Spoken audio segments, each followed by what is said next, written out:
La directora del Servicio de Rentas Internas afirmó que en el proyecto de ley económico urgente, quienes más ingresos tengan, mayor será su aporte en el crecimiento de la economía. Comisión de Educación alista informe sobre la asignación de recursos a la Casa de la Cultura. El lunes arranca proceso de visado de excepción por razones humanitarias. Comisión Ocasional avanza con el tratamiento del proyecto de reformas a la Ley de Tránsito. Actualmente la mesa legislativa ya tiene avances, como cambios en la conformación del Consejo Consultivo. Los medios legislativos presentan TVL Noticias, emisión estelar con Ricardo Bravo. Viernes 25 de octubre de 2019, amigas y amigos, tengan todos ustedes una buena tarde, sean bienvenidos y bienvenidas a la emisión estelar de TVL Noticias. Gracias a quienes nos sintonizan a través del canal 42 en la ciudad de Quito y también en internet en tvl.asambleanacional.gov.ce. Además, a quienes nos escuchan a través de la señal de la radio en todo el territorio ecuatoriano. Aquí arrancamos con el detalle de la información.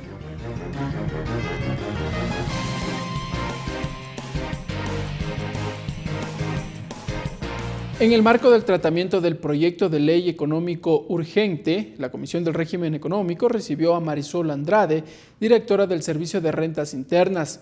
Andrade explicó los alcances de la propuesta en materia tributaria. Tatiana Sonnenholzner nos tiene un resumen. En efecto, la directora del Servicio de Rentas Internas, Marisol Andrade, acudió ante la Comisión de Régimen Económico para explicar sobre el proyecto de ley económico urgente en materia tributaria. Marisol Andrade se refirió sobre el anticipo del impuesto a la renta y el régimen simplificado para las micro y medianas empresas. Se plantea la eliminación dentro de este régimen simplificado, dejar de ser agentes de retención para justamente bajar la carga operativa que involucra esta obligación. Asimismo, se plantea tener 2 declaraciones al año para los microempresarios dentro de este régimen simplificado, es decir, ya no tener las 12 declaraciones que teníamos al año, mensualmente iban realizando esa declaración, sino ahora 2 por año. Otro de los puntos dentro de este proyecto de ley que tiene competencia a esta institución es en cuanto al régimen simplificado en el sector agropecuario. Por eso planteamos este régimen simplificado para el sector agropecuario que involucra a aquellos agricultores, los avícolas, los pecuarios, sin que medien en ningún caso que hay un procesamiento. Por ejemplo, en el caso de la agricultura, en sí los productos, quien se dedica a producir o a comercializar. Otro de los temas que los comisionados buscaron aclarar con la directora del Servicio de Rentas Internas fue en cuanto a la deducción de gastos personales, pues este proyecto de ley plantea que las personas naturales con ingresos durante el año de más de $100,000 no podrán deducir sus impuestos. Andrade explicó cómo será la aplicación sobre este tema. Se plantea dentro del impuesto a la renta a las personas naturales justamente que aquellas personas naturales con ingresos netos superiores a los $100,000 no tengan ya la posibilidad de deducirse sus gastos personales. Tiene un enfoque de progresividad. Para tener ingresos netos superiores a los $100,000 implica que esa persona natural gane aproximadamente $9,300 al mes. Ahí está el enfoque de la progresividad. Varias dudas han surgido sobre la socialización de este proyecto en cuanto al impuesto al rodaje. Andrade aclaró que no se crea ni se suma ningún impuesto adicional a los que ya existen.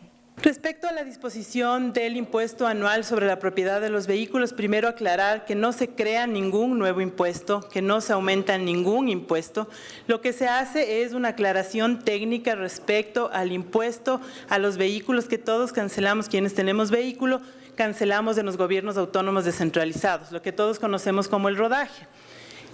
A ese impuesto es al que nos referimos en esta aclaración técnica, en que no es un impuesto. Claramente lo que se define es, actualmente dice que es un impuesto a la propiedad lo que cancelamos a los GATS, ahora lo que estamos planteando es con un tecnicismo que sea ese mismo impuesto sin ninguna variación a la circulación. Otras de las iniciativas planteadas por el Servicio de Rentas Internas dentro de este proyecto de ley se trata sobre la tarifa única del 2% sobre el total de ingresos grabados en la declaración anticipada y también la eliminación de las obligaciones por ser agentes de retención. Con estos insumos, la Mesa de Régimen Económico elaborará un informe que, tal como lo dice la ley, tienen 10 días desde que se conoció sobre el proyecto de ley para ser entregado al presidente de la Asamblea Nacional. Esta es la información que les puedo llevar hasta esta hora. Vuelvo con ustedes, que tengan una buena tarde. Una buena tarde, gracias Tatiana por la información. Entre tanto que este jueves a la Comisión del Régimen Económico acudieron varias autoridades, entre ellas, como ya vimos, Marisol Andrade, además de un representante de la Junta de Política Monetaria y Financiera. Los detalles a continuación. Esta vez los comisionados revisaron el articulado referente a las reformas al Código Monetario que aseguran busca brindar autonomía al Banco Central. A la Comisión del Régimen Económico acudió Marco López, delegado del presidente de la Junta de Política Monetaria y Financiera, quien expuso la situación del Banco Central. El Banco Central sufre una descapitalización. El Banco Central del Ecuador se dedica a financiar el gasto público con una creación de dinero, lo cual es ilógico en el sistema de dolarización. Según la gerenta del Banco Central, en los últimos años los activos del banco no son totalmente líquidos. De ahí dijo es fundamental que se otorgue autonomía a la institución para proteger la dolarización. Eso es indispensable, como decíamos, si bien la reserva internacional está fuerte, el activo líquido no es lo suficientemente adecuado como quisiéramos y es por eso que estamos buscando esta independencia. Las reformas plantean también una modificación en la conformación tanto del directorio del Banco Central como de la Junta de Política Monetaria. El Ejecutivo propone que sean 5 miembros, todos delegados por el presidente de la República. Para no depender del poder político, no depender del poder económico, porque muchas veces se malinterpreta que lo que queremos es ahora tener miembros que dependan de ciertos gremios en la entidad. El directorio es formado por 5 miembros independientes. De esa manera no volveremos a lo que vivimos también en 1999. Pero... Por otra parte, a la comisión acudió también el ministro de Cultura, Juan Fernando Velasco. Él pidió el apoyo en la aprobación de los artículos que buscan la promoción y apoyo al sector artístico y cultural. Es imposible pensar que el Estado tiene que financiar o tiene que apoyar permanentemente a la industria cultural y a las industrias creativas. Es por eso que estas modificaciones a las leyes y estas propuestas en la ley económica permiten llevar estos recursos del sector privado a los incentivos en industrias culturales. La comisión continuará con el ciclo de comparecencias hasta el fin de semana y espera el lunes tener listo el informe para primer debate. Lorena Espinosa, TVL Noticias. Entrevista. Como observamos, la Comisión del Régimen Económico de la Asamblea Nacional lleva adelante una agenda de trabajo respecto del proyecto del informe para primer debate del proyecto de ley de crecimiento económico, como se denomina esta iniciativa legal. Pero ¿cuáles son los aportes, los detalles respecto de esta normativa en materia tributaria? Vamos a revisar en nuestra siguiente entrevista. Andrés Ordóñez, abogado, director zonal de Pichincha del Servicio de Rentas Internas. Abogado Andrés Ordóñez, gracias por estar con nosotros en la televisión de la Asamblea Nacional. Una buena tarde. ¿Cuál es el punto de vista que maneja el Servicio de Rentas Internas respecto del proyecto de ley de crecimiento económico que está en construcción todavía al interior de la Asamblea Nacional? Buenas tardes. Buenas tardes, muchísimas gracias. Un saludo a toda la ciudadanía. El principal enfoque que la Ley de Fomento Productivo tiene es un régimen simplificado, un régimen tributario acorde a la realidad, a un tema de la reactivación económica, de disminuir la carga tributaria que muchos contribuyentes tienen para precisamente tener esta reactivación económica, para que el sistema sea acorde a las necesidades económicas, acorde a unos procesos de emprendimiento. Veíamos que muchas veces los ciudadanos tienen el limitante de que el sistema tributario puede ser muy sobrecargado, tenemos obligaciones. Muchas veces tedioso. Exactamente, entonces a través de lo que la Presidencia de la República está implementando de la simplificación en los procesos, el SRI está apuntando a eso, siempre estamos automatizando, dando procesos para que sean mucho más rápidos, mucho más amigables, y la ley que se propone, esta reforma tributaria está enfocada a esto, ¿no? Está enfocada a una simplicidad, enfocada también a los pequeños, medianos negocios que están emprendiendo recién una actividad económica. No para las grandes empresas, como se ha dicho, que se estaría beneficiando solo a las grandes empresas respecto de todos estos procesos de simplificación de trámites, todo lo que tenga que ver con declaración de impuestos. No, es una ley que, si bien cierto, es general para todos los contribuyentes, pero tiene un enfoque particular. Y este enfoque particular son los emprendedores principalmente, o los que tenían mucha carga tributaria y no necesariamente por su tamaño, por sus ingresos, tenían que tener esta carga tributaria. Por ejemplo, una persona natural obligada a llevar contabilidad o una empresa que recién está emprendiendo tenía que ser un agente de retención. Entonces, ¿qué significa ser agente de retención? Perfecto.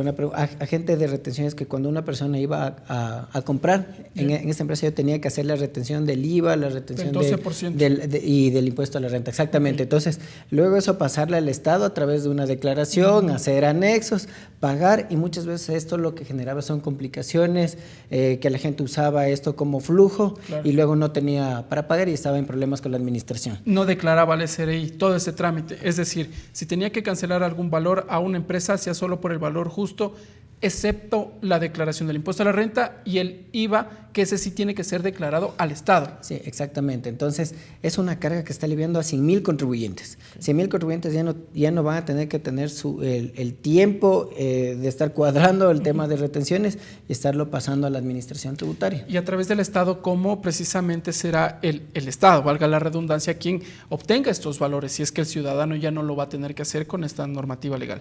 Exactamente, a eso va enfocado, que la carga en el proceso de la recaudación tributaria ya no lo tenga el ciudadano, sino la administración, el servicio de rentas internas. Entonces vamos a tener un mejor control de lo que es el IVA. Por ejemplo. Porque lo que están haciendo es reteniéndome el IVA, y el IVA lo tengo que pagar yo. Como ciudadano. Como ciudadano, exactamente. Entonces el que tiene esa obligación soy yo. Entonces la administración tributaria está eliminando esta carga que tenía un tercero, porque es simplemente un agente de retención. Un ejemplo es como que un servipagos, que simplemente nos da recaudando.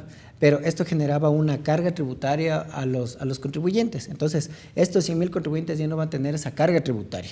Ya no va a tener que hacer esta retención y luego pasarlo a la administración tributaria. Sino que simplemente el ciudadano, hacerlo en términos un poco más digeribles, el ciudadano se acercará, cancelará lo que tenga que cancelar y después este organismo se tendrá que arreglar con el SRI directamente, exactamente. Ese va a ser el trámite. Sí. El ciudadano ya no va a tener que acudir otra vez al SRI, obtener formularios, llenar formularios. Exactamente, y también valga la pena recordar, ¿no? Que la administración en este año implementó la declaración de IVA en línea.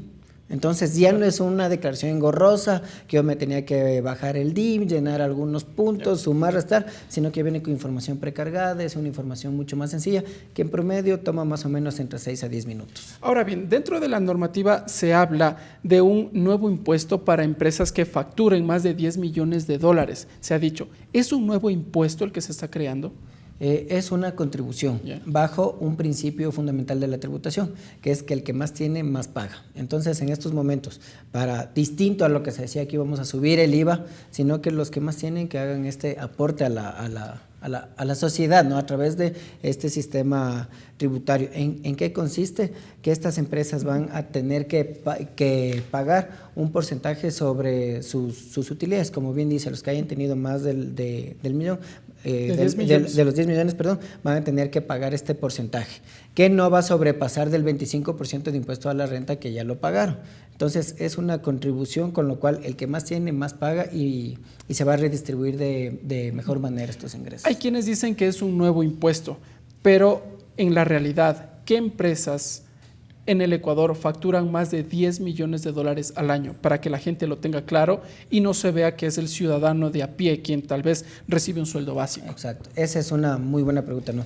Para generar 10 millones hay que tener ventas bastante grandes. Entonces son los grandes contribuyentes. No quisiera dar un nombre para que no se sienta perjudicado, pero automotores, por ejemplo, o grandes supermercados o una petrolera. Entonces, cadenas de alimentos. Exactamente. Entonces son grandes contribuyentes que generan muchos ingresos. Entonces, como ellos son los que más tienen en conceptos tributarios, son los que más deben apoyar. Entonces, valga la redundancia, como usted bien indicaba, no estamos creando un impuesto que va a afectar a la sociedad o que va a encarecer los productos, porque se ha dicho esto, ¿no? Que las medidas económicas van a encarecer los productos, que es un paquetazo, lejos de eso, sino que lo que está haciendo, personalmente considero que son unas medidas responsables para no tener que a futuro estar en medidas urgentes para ir llenando huecos, ¿sí? Sino que son medidas con una proyección de crecimiento económico para el país. Ok, dialogamos con el abogado Andrés Ordóñez, él es el director zonal del Servicio de Rentas Internas, y continuamos con el tema tributario, que es el que usted conoce, es el especialista. Uno de los temas que también propone es en el sector agrícola. Se habla de entregar simplificación en cuanto a los trámites para la declaración de impuestos. ¿Cómo lo podemos entender en la normativa? Lo que estamos haciendo es creando un impuesto único. Hay que diferenciar, ¿no? Hay el régimen especial, el impuesto único y el régimen general. Bajo el régimen general, que muchas empresas o personas enfocadas al sector agrícola estaban haciéndolo, es con la declaración mensual de IVA, luego tenían que en el mes de marzo o abril, dependiendo si son personas naturales o sociedades, hacer su declaración de renta, pagar sobre este porcentaje. Lo que se está haciendo es más o menos como en el sector bananero, que tiene el impuesto a la renta único. Exactamente, se establece para ellos un régimen simplificado. Exactamente, es un régimen simplificado para que sea mucho más fácil, mucho más eficiente y que no tengan mucha carga tributaria. ¿En qué consiste este régimen simplificado? Ya, es para el pago de impuesto a la renta de actividades agropecuarias, que lo que van a hacer es pagar un impuesto a la renta único. Independientemente de los ingresos que tengan, van a pagar este impuesto a la renta único. Eso son unas fórmulas que ya tiene que pasar la ley finalmente para tener el texto definitivo. Pero ¿a dónde está enfocado? Como le digo, es a quitar esta carga tributaria al sector agrícola para darle un mayor impulso. Uno entendería entonces que el sector bananero exclusivamente, que genere utilidades, contribuirá al Estado, pero también lo hará de alguna forma simplificada, no tendrá que llenar algún trámite, algún papel burocrático que pueda ser engorroso este sistema. Sí, recordemos que el cálculo y el pago del impuesto a la renta, por ejemplo, nosotros tenemos que considerar los ingresos grabados, los ingresos exentos, los gastos deducibles, los no deducibles, ver crédito tributario, hacer una conciliación tributaria y finalmente tenemos el impuesto a la renta a pagar. Lo que se está haciendo es que ya no veamos estos elementos. Un tema tan complejo que ya es un tema de cuadre, de contabilidad, de matemática, de seguimiento, sino que es que van a pagar un impuesto a la renta único. Entonces, esto va a ser en función, por ejemplo, del porcentaje de ingresos, del tamaño del sector. Entonces, es un impuesto a la renta único. Ejemplo, yo, Andrés, que me dedico al café, yo voy a pagar un porcentaje. Ya no voy a estar haciendo este cálculo, sino un porcentaje en concreto. Avanzamos brevemente, abogado. Uno de los temas finalmente que compete o que contiene esta iniciativa legal es la disminución del impuesto a la salida de divisas. Actualmente entiendo que se encuentra en el 5% y la propuesta es reducirle al 2%. ¿Cómo se establece esta fórmula? No sé si es que existen cifras de cuánto ha salido del Ecuador los recursos, las divisas precisamente, y si es que existe números de cuánto se ha tributado por este impuesto. Creo que con el concepto que la ley tiene, ver más allá de cuánto se ha tributado, cuál es el sacrificio, sino cuál es el beneficio. Entonces era una carga que tenían los exportadores, que salía la divisa, era una tarifa del 5%, que tenía que tener unas condiciones para solicitar una devolución, un crédito tributario. Ahora lo que está haciendo es bajando esa tarifa al 2.5, precisamente para que haya mayor competitividad en el mercado, para que no sea un límite para que las empresas ecuatorianas puedan exportar. Entonces se está creando o se está disminuyendo esta tarifa, lejos de que sea una disminución a los ingresos tributarios, es para darle este crecimiento económico precisamente al sector, ¿no? Para impulsar que entremos a otros mercados, que no sea una traba de decir, es que tengo que pagar el 5% y a mí me pagan después de un mes. Y por eso no invierto en el Ecuador. Exactamente. Entonces son varios factores que que se están viendo para darle incluso seguridad a las empresas para que vengan a invertir en el Ecuador. Tenían, por ejemplo, también la carga del anticipo de impuesto a la renta, que eso significaba flujo para la empresa. ¿Qué significa eso? El anticipo de impuesto a la renta, que es el pago anticipado del impuesto a la renta, en función de los ingresos que tuve en el año anterior. Entonces, más o menos lo que la fórmula dice que yo creo que voy a tener los mismos ingresos que el año anterior, puede ser que tenga más, puede ser que tenga menos, o que me haya ido muy mal, pero ese impuesto anticipado que yo ya pagué se convirtió en el impuesto a la renta único. Entonces era una presión, una carga que el contribuyente tenía de su flujo en el mes de julio y de septiembre. Lo que está haciendo es eliminando y corregir esta distorsión, ¿no? Para que solamente el que genere utilidad pague impuesto a la renta. Correcto, muy bien, gracias, abogado.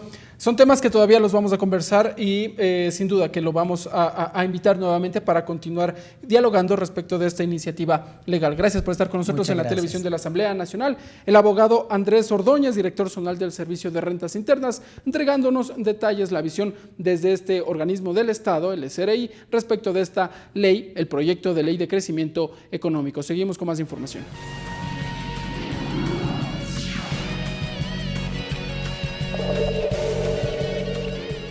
En la Asamblea Nacional están a la espera del proyecto de reformas laborales anunciado por el Ejecutivo.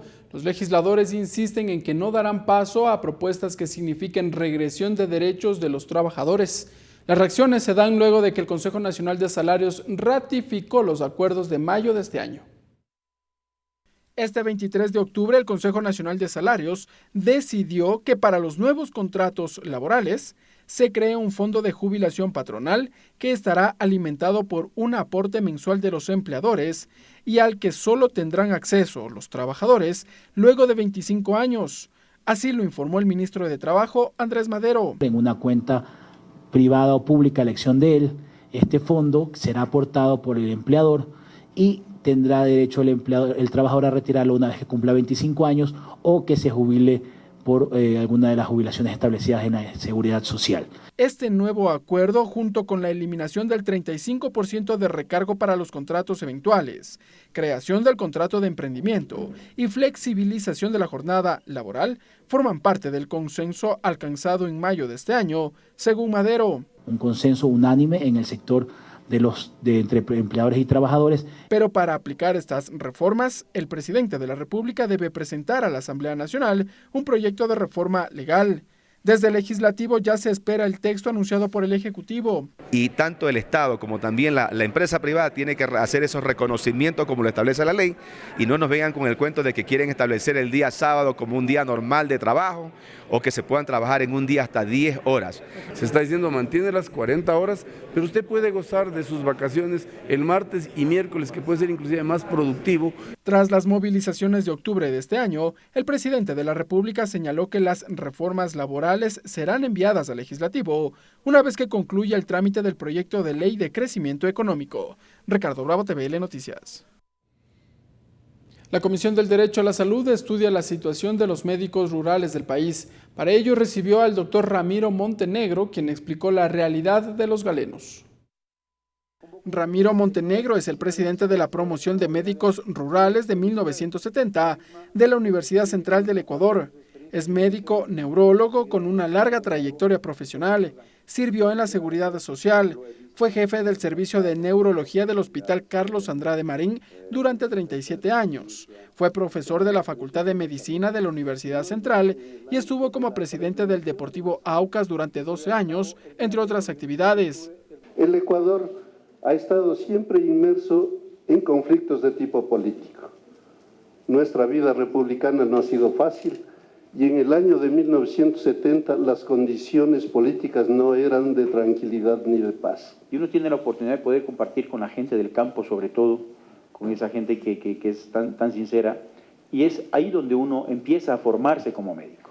En la Comisión del Derecho a la Salud de la Asamblea Nacional detalló la situación de los galenos en el Ecuador. Se crearon 100 subcentros de salud a nivel de todas las provincias de todo el país. Lastimosamente, como no fue un plan previamente con gran planificación, hubo ciertas limitaciones, ciertos desajustes, pero no obstante se constituyó en un apoyo enorme. La cita a la Comisión del Derecho a la Salud se cumple luego de que varios médicos internistas y rurales expresaron su descontento por un posible reajuste en su asignación presupuestaria. La mesa legislativa prevé analizar esta realidad y elaborar un informe que será conocido por el Pleno de la Asamblea Nacional. Ricardo Bravo, TVL Noticias. Y la Comisión de Participación Ciudadana recibió a los representantes y ex trabajadores de la Occidental Oleoductos Crudos Pesados, OXI-OCP, y de la Unión Nacional de Educadores, la UNE, quienes expusieron casos de presunta vulneración de derechos en el ámbito laboral. El primero en intervenir fue Carlos Sánchez en representación de los ex trabajadores de la compañía Oxy, pues desde el 2000 no les cancelan los haberes adeudados por utilidades, sin que exista un fundamento legal y jurídico que impida ese pago. Es decir, tomando en cuenta los principios constitucionales de igualdad de derechos, debería también haberse cancelado también a los trabajadores terciarizados. Hasta la fecha no se los ha cancelado. Fundamento legal no existe para eso. Para el tratamiento de este y varias denuncias acudió el ministro de Trabajo Andrés Madero, quien al escuchar este malestar de supuesta vulneración de derechos en el ámbito laboral, planteó establecer una mesa de trabajo. Conforme las normas que están establecidas dentro del Código del Trabajo, evitando cualquier gestión contraria. La Comisión de Participación también escuchó las irregularidades evidenciadas desde el oleoducto de crudos pesados del Ecuador. Su representante, Ángel Garzón, indicó que los ex trabajadores aún no cuentan con sus liquidaciones. En cifras agregó que está pendiente el pago de $28 millones. ¿A qué estamos jugando? Por favor. Necesitamos que esta situación se defina. No se puede dar largas y largas a un derecho que les asiste a los trabajadores. De su lado, el ministro Madero enfatizó que existe voluntad de esta cartera de Estado para solucionar el problema. Planteó que en un plazo de 48 horas buscar una alternativa. Tengan la seguridad, no me puedo adelantar en el criterio, que va a tener esto el resolución en apego al derecho. En el tema educativo, la Mesa de Participación Ciudadana recibió las observaciones desde la Unión Nacional de Educadores. Su representante, Isabel Vargas, explicó el mal funcionamiento de las zonas de carácter desconcentrado. En donde el maestro ha sido perjudicado. Miles de maestros han tenido que salir con sumarios administrativos comprobados o no comprobados. A lo que el ministro fue claro en señalar que el tema salud y educación son prioridades del gobierno. Y cualquier tema que se realice de optimización o de desvinculaciones jamás se tocará a procesos sustantivos. En este caso, tema de profesores, tema de médicos. La Comisión de Participación Ciudadana recibirá un informe final sobre los avances en estas denuncias. Mariela Logroño, TVL Noticias. La Comisión Ocasional de Jubilados avanza en el proceso de fiscalización al pago a los maestros jubilados. Según el Ministerio de Finanzas, hasta el momento se han cancelado $711 millones.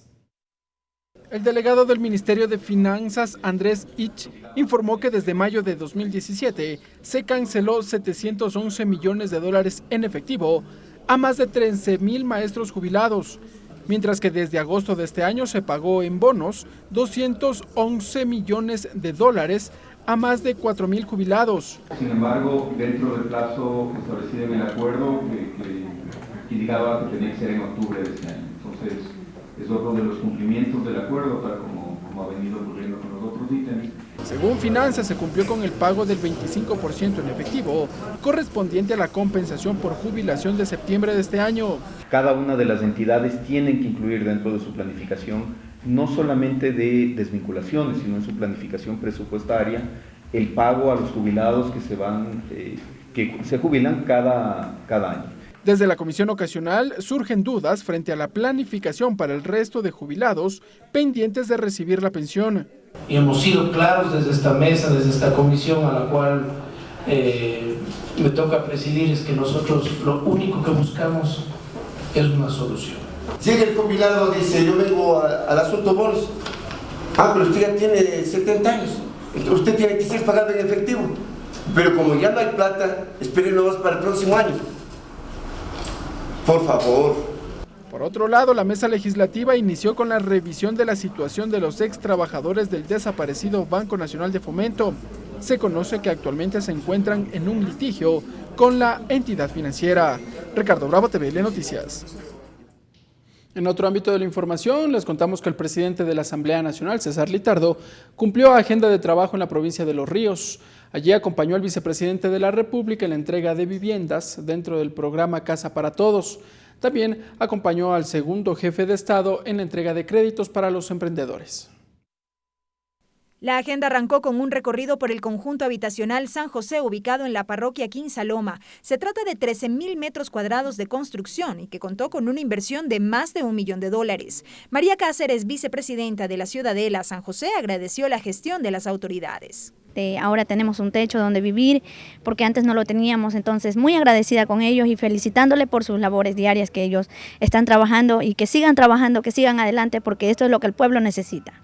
En este contexto, el presidente de la Asamblea Nacional, César Litardo, habló de la importancia de un trabajo conjunto entre las instituciones del Estado para el desarrollo de políticas encaminadas en beneficio de la ciudadanía, dijo, más aún luego de los recientes episodios de protesta registrados en nuestro país. Después de estos momentos difíciles en donde se estableció un claro proceso de desestabilización del país, estamos ahora pues volviendo a la calma y hay que retomarla con la posibilidad de generar ese trabajo en conjunto entre todas. Y precisamente el rol asumido por el titular del Parlamento durante las pasadas manifestaciones fue reconocido por el vicepresidente de la República, Otto Sonnenholzner. Al presidente de la Asamblea felicitarlo por el trabajo que viene haciendo, por el rol que cumplió hace pocos días en un puesto en el que normalmente lo que se buscaba era la oportunidad para desestabilizar. Dijo una frase que creo que queda en la historia, César: prefiero que me consideren prudente a golpista. Me parece muy bien, un aplauso para César. Ello fue expresado en el marco de la entrega de créditos por parte de Ban Ecuador, en el que participaron ambas autoridades. Belkis Sánchez, TVL Noticias. Momento de una pausa, amigas y amigos, sigan con nosotros, al volver tendremos más información. Regresamos con TVL Noticias, emisión estelar, luego de la siguiente pausa promocional.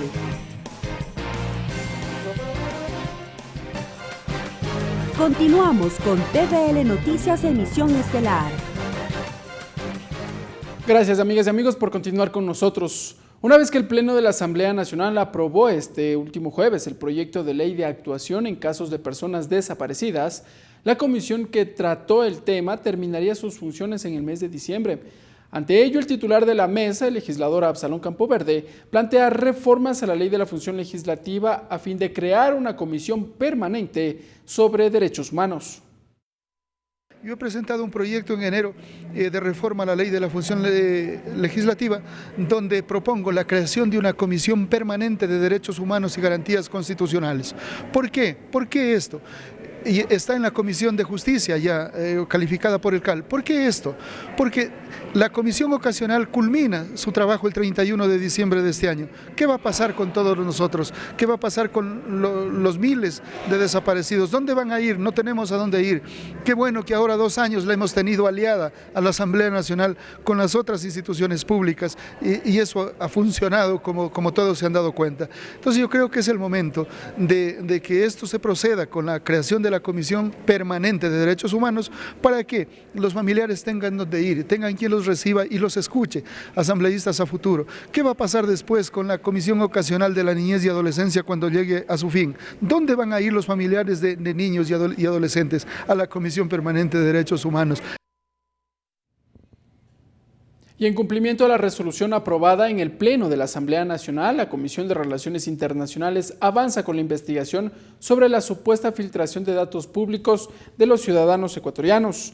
Para ello recibió a representantes del Ministerio de Identificación, al Registro Civil de Identificación y Cedulación, además de academia y expertos. Adolfo Salcedo, director subrogante del Registro Civil, dio a conocer los protocolos y mecanismos donde se encuentra almacenada la información. Durante la intervención aseguró que no existió ninguna alerta sobre posible vulneración de los sistemas del registro civil. Nuestras bases de datos en lo que es interno tiene todos los sistemas de seguridad entre lo que nos conectamos tanto en las agencias físicas como en las agencias virtuales y la interoperabilidad que tiene que generarse tanto en la parte interna. A su vez, sí, a través de sistemas que veremos posteriormente, tenemos las bases de seguridad lógicas y físicas para lo que es la conexión hacia entidades públicas y privadas, así como la consulta personal de los ciudadanos dentro de la información que tiene el registro civil. Y el Ministerio de Relaciones Exteriores propone 88 artículos para reformar la Ley de Movilidad Humana. La iniciativa reconoce el derecho a la migración de las personas, pero establece nuevos mecanismos de control, según informó la Cancillería. En general, la reforma que propone el Ejecutivo a la Ley de Movilidad Humana tiene 88 artículos. En ellos se incluyen aspectos como la soberanía del Estado, reciprocidad internacional y unidad familiar. Así lo expuso el viceministro de Movilidad Humana, Carlos Alberto Velastegui, en la Comisión de Relaciones Internacionales de la Asamblea Nacional. Igualmente, se ha hecho énfasis en el principio de unidad familiar, si bien teníamos registrado elementos vinculados a lo que es la constitución de los lazos consanguíneos y de afinidad, era necesario establecer apropiadamente. Pero también se propone nuevas formas para regular la migración. El viceministro de Movilidad Humana informó que desde el próximo 28 de octubre empieza el proceso de visa de excepción por razones humanitarias para los migrantes venezolanos que buscan regularizar su estadía en el Ecuador. Dicho proceso finalizará en marzo del 2020. Reconocer no solamente la situación migratoria regular, sino sobre todo la situación migratoria irregular. La situación migratoria irregular, que es un componente que va vinculado a todo proceso de movilidad y migración, no estaba previsto en la ley anterior. Según el viceministro, entre el 17 de agosto y el 23 de octubre de este año, se hicieron 16,000 solicitudes de visa, de todas las categorías que ofrece el país, y un poco más de 9,500 son para visas de excepción por razones humanitarias. De ahí que dentro del proceso de reforma también se incluyen cambios en la definición de la visa de UNASUR. Hemos visto que lo más apropiado es no hacer referencias puntuales a procesos de órganos o de entes que pueden tener una mudanza en el tiempo. Por su parte, la Comisión de Soberanía y Relaciones Internacionales informó que continuará con el proceso de socialización de este proyecto de reforma legal. Ricardo Bravo, TVL Noticias. La Comisión Ocasional de Tránsito avanza con el tratamiento de las reformas a la normativa que regula este sector, a la Ley de Tránsito. Al momento, la mesa centra la discusión en el eje institucional, en lo relativo a la conformación del Consejo Consultivo. La Comisión prevé contar con el informe para segundo debate a finales del mes de noviembre. El análisis de las reformas a la Ley de Tránsito avanzan. Al momento, la comisión ocasional que tramita la propuesta abordó sobre la conformación del Consejo Consultivo. Según la Ley de Tránsito vigente, su artículo 23 determina que el Consejo Consultivo es un organismo de consulta e información del directorio de la Agencia Nacional de Tránsito, cuyas recomendaciones no tendrán carácter vinculante. Anteriormente, dicho consejo estaba integrado por delegados de los ministerios. Con el debate al interior de la comisión, se presentará una nueva propuesta, a fin de que lo integren organización de ciclistas, organización de motociclistas, peatones, personas con discapacidad, federaciones nacionales de transportes, Federación de Choferes Profesionales del Ecuador, escuelas de conducción profesionales y no profesionales, asociaciones automotrices del Ecuador y organizaciones de veeduría ciudadana relacionadas con el transporte terrestre y tránsito. Los cambios lo argumenta el legislador Fafo Gavilanes, titular de la comisión. Hoy hemos eliminado a las instituciones públicas y hemos dado fuerza a todas las asociaciones, agrupaciones que tienen que ver con la movilidad en el país. Durante la discusión sobre la conformación se especificó también quienes integran en la actualidad el directorio de la Agencia Nacional de Tránsito. Tienen un poco la experiencia, que tienen también mucha asesoría que prestar, y sin tener un carácter vinculante, sí de alguna manera asesorar de una manera técnica, con experiencia, al cuerpo que ya está conformado, que es el directorio de la Agencia Nacional de Tránsito. Varios organismos ligados al tránsito ven con buenos ojos estas especificaciones, además de todo el contexto de la norma. Eduardo Ayala, director ejecutivo de la Comisión de Tránsito, resaltó temas como las competencias de los GATS en materia de tránsito. Y siempre y cuando exista un consenso con estas otras modalidades, así lo estamos haciendo en algunas provincias, como Comisión de Tránsito del Ecuador. Nosotros lo que tenemos es el control de las vías. Sin embargo, siempre interactuamos con los diferentes GATS municipales porque son alternativas en sus momentos válidas, ¿no? Y válidas y necesarias. La comisión espera contar con el informe para segundo debate a finales del mes de noviembre. Mariela Logroño, TVL Noticias. Entre tanto que la Comisión de Fiscalización da seguimiento al cumplimiento y aplicación de la Ley Especial Amazónica. Esta semana la mesa recibió a Alex Hurtado, quien es el presidente de la Secretaría Técnica. Además informó sobre los avances en la planificación amazónica en los diferentes ejes que contiene la norma. Con respecto al 70% del Fondo Común se invertirá en las provincias amazónicas de manera equitativa y solidaria, priorizando programas y proyectos de desarrollo territorial de interés, alcance y cobertura regional.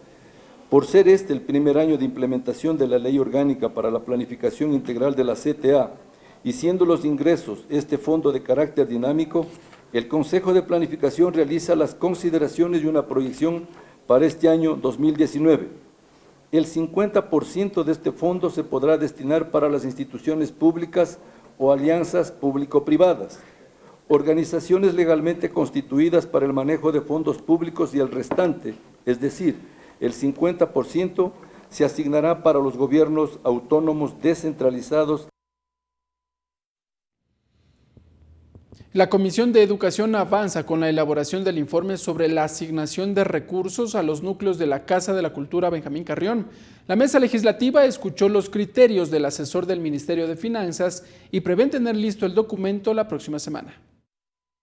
En cumplimiento a la resolución aprobada en el Pleno de la Asamblea, la Comisión de Educación avanza en el informe sobre la asignación de recursos a los núcleos de la Casa de la Cultura Ecuatoriana Benjamín Carrión. Para ello, la mesa legislativa escuchó al asesor del Ministerio de Finanzas, quien aclaró las competencias de la institución fijadas en la Ley de Cultura, en las que manifiesta que se fijan variables para la asignación de recursos. Sin embargo, dijo, no es competencia de finanzas definir la prioridad en cada uno de los núcleos. El Ministerio de Economía y Finanzas, si bien es el ente rector de las finanzas públicas, no tiene ni la competencia ni la capacidad para determinar estos factores de ponderación que se deben asignar a cada uno de los núcleos para la distribución del presupuesto. Dijo también que se ha pedido información al Ministerio de Cultura para que fije los criterios de distribución, pero que no han tenido respuesta. El Ministerio de Economía y Finanzas nunca tuvo los insumos por parte del ente rector de la cultura para poder establecer una asignación de recursos con las variables específicas que determina la ley. Con estas declaraciones se cerró el ciclo de comparecencias. La comisión prevé tener listo el informe la próxima semana. Sin embargo, el documento borrador determina que existiría negligencia e incumplimiento de funciones por parte del exministro de Cultura Raúl Pérez y del ministro de Finanzas Richard Martínez, debido a la aplicación de la fórmula para la distribución y entrega equitativa y oportuna al sector de cultura del país. Lorena Espinosa, TVL Noticias. Y en el marco del tratamiento del veto parcial del Ejecutivo al proyecto de reformas al Código Orgánico Integral Penal, el Grupo Parlamentario de Bienestar Animal recibió a varios representantes y también académicos quienes expusieron sus observaciones al artículo 247 que trata sobre los delitos contra la flora y la fauna silvestre. Cristina Celi, directora de CEA, y además también de Andrés Ortega, académico de la Universidad Técnica Equinoccial, coincidieron en que se debe mantener el artículo tal como precisa el texto original, pues habría términos que podrían confundirse sobre las sanciones por maltrato animal. Un texto muy bien redactado en el que se habla de especies silvestres protegidas en general, frase que ha sido cambiada en el veto presidencial y en el que se habla de especies amenazadas, y que luego también se dirige a estas especies como un agravante. Esto podría ser considerado en la parte judicial como una contradicción que podría traer a futuro muchos problemas cuando existan juicios. Hay una intención de algunas personas en que solo se proteja a las especies que estén en peligro de extinción, abriendo la posibilidad de que delitos ambientales sigan cometiéndose con animales que todavía no están en riesgo en su conservación, y eso desde luego contraviene un anhelo nuestro en que esas especies precisamente no pasen a estar en peligro de extinción. La Comisión de Derechos Colectivos aprobó el informe para primer debate del proyecto de ley interpretativa a las disposiciones derogatorias 9ª y 10ª de la Ley de las Personas Adultas Mayores. La propuesta plantea garantizar la seguridad jurídica para este sector. La mesa además recibió una denuncia de aparente discriminación racial. Por unanimidad, la Comisión de Derechos Colectivos aprobó el informe para primer debate del proyecto de ley en el que se interpretan las disposiciones derogatorias 9ª y 10ª de la Ley de Personas Adultas Mayores. La iniciativa especifica que no se eliminen en su totalidad las leyes de incentivos a la producción y prevención del fraude fiscal, así como la de equilibrio de las finanzas públicas. El documento pasó a manos de la Presidencia de la Asamblea para convocatoria a debate ante el Pleno. En otro tema, la Comisión de Derechos Colectivos recibió a Edison Nazareno, conductor de la Autoridad Portuaria de Esmeraldas, quien denunció racismo en su contra por parte de una autoridad de la entidad. En los 17 años que yo tengo trabajando en la institución, me ha tocado viajar algunas veces a la ciudad de Quito, Guayaquil, La Manta, y siempre ella me ha maltratado diciéndome negro bruto, que no sabes manejar, que eres ciego. Yo me he aguantado todo el tiempo esos maltratos. Frente a lo cual la comisión decidió pronunciarse. A estas alturas no podemos tolerar más discriminación, no podemos nosotros como Estado permitir discursos racistas. Qué terrible que todavía hablemos de razas. No existen razas entre los seres humanos. Hay una sola raza, la raza humana. La comisión decidió aprobar una resolución para remitir a la Fiscalía General del Estado y a la Defensoría del Pueblo el presunto caso de discriminación racial. Mariela Logroño, TVL Noticias. Entre tanto que la Comisión Ocasional de Niñez y Adolescencia plantea cambiar el Sistema Nacional Descentralizado de Protección Integral de Derechos de Niñas, Niños y Adolescentes a un órgano constitucional autónomo encargado de garantizar y promover los derechos de este grupo prioritario, se informó en la comisión.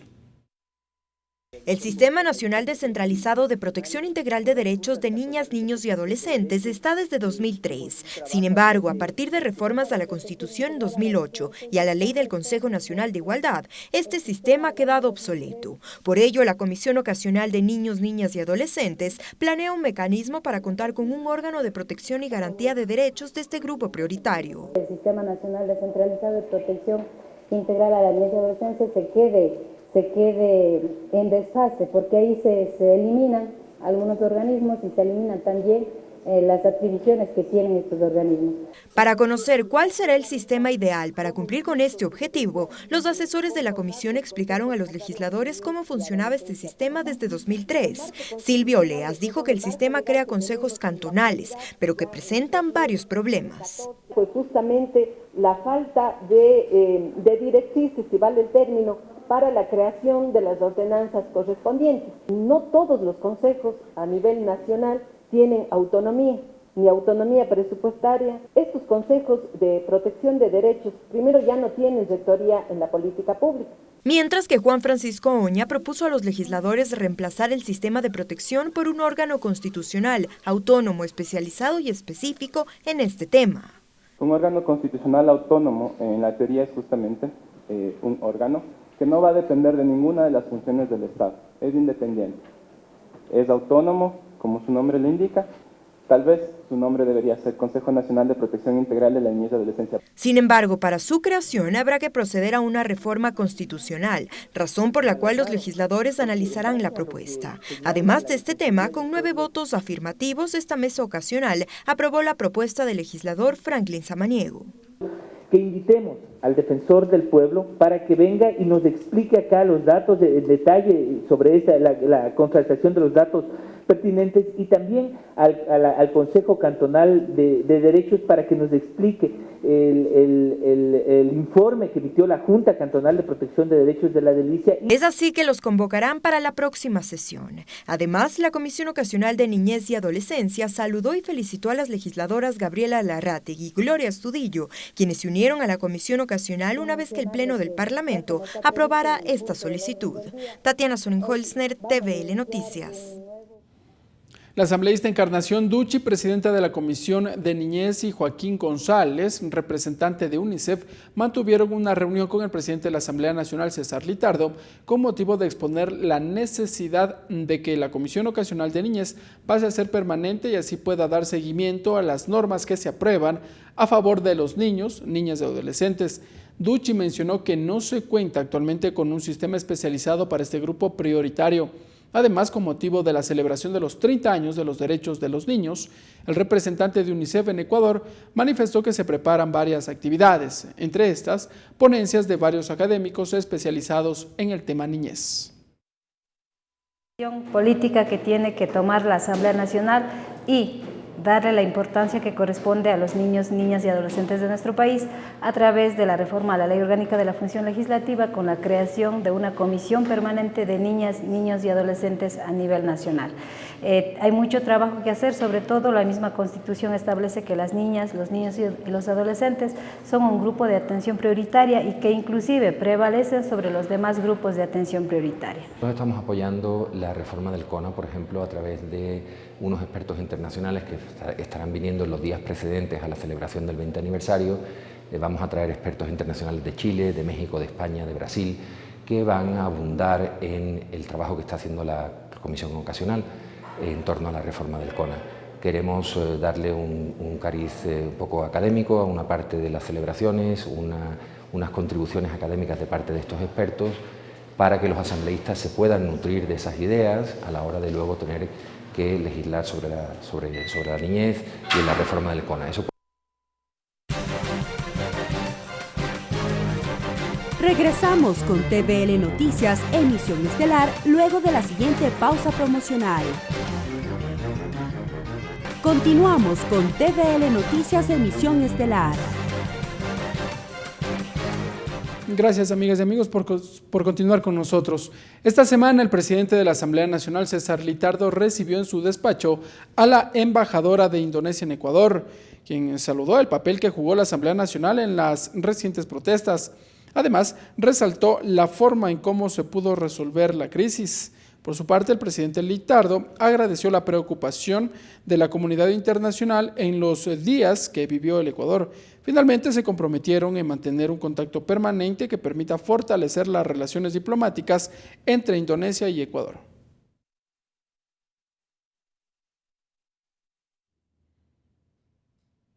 Y a continuación, en el segmento Agenda Cultural, junto a Tatiana Sonnenholzner, conoceremos los detalles para este fin de semana.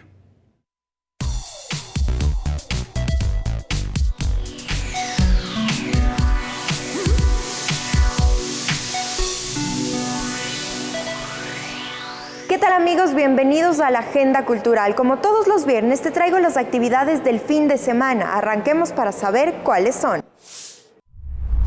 Muñecas del tiempo de Gabriela Lombeida es una exposición artística que trata de recrear la indumentaria y los materiales de la vestimenta de las 14 nacionalidades del Ecuador. Esta exposición empezó el miércoles, pero se extiende hasta este viernes a las 9:30 de la noche. Así que ya sabes, un plan apto para todo público. La entrada es completamente gratuita y se dará en el auditorio de la Universidad Andina Simón Bolívar. ¿Sabías que el zoológico de Guayabamba se sustenta económicamente con el aporte de sus visitas? Por esta razón te invito a que este sábado a partir de las 10 de la mañana visites el zoológico de Guayabamba con toda tu familia y tus amigos. Así podrás contribuir con un granito de arena a este proyecto de rescate animal. Y a las 12:30 del día en el CCI se dará la primera feria sobre vinos, quesos y pan. Aquí habrá cata de vinos, maridaje, entre otras cosas. La entrada es completamente gratuita y se extiende hasta las 7:30 de la noche. Y como ustedes saben, los domingos en esta agenda cultural son para las niñas y los niños. Por eso te traigo dos eventos. El primero empieza a las 10:30 de la mañana en la Casa de la Música. Se trata de una obra con títeres para crear conciencia sobre la importancia del cuidado del medio ambiente.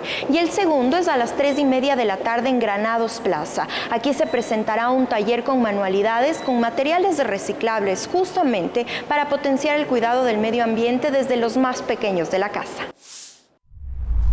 Y hasta aquí la agenda cultural, pero recuerda que todos los viernes en los noticieros de la televisión legislativa te traigo los planes del fin de semana. Así que ya sabes, nos vemos el próximo viernes.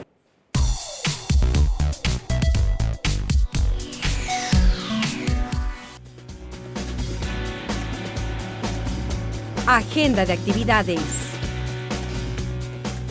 Muy bien, y en cuanto a las actividades, atención, este sábado 26 de octubre a partir de las 8 de la mañana, sesión de la Comisión del Régimen Económico que recibe a Sandra Argotti, quien es la secretaria técnica de Planifica Ecuador, Fabián Jaramillo, viceministro de Finanzas, Alberto Acosta Burneo, experto en economía y finanzas, Marcos Miranda, representante de la Fundación Ecuador Libre, Iván Ontané, el ministro de la Producción, y a Javier Lazo, el ministro de Agricultura.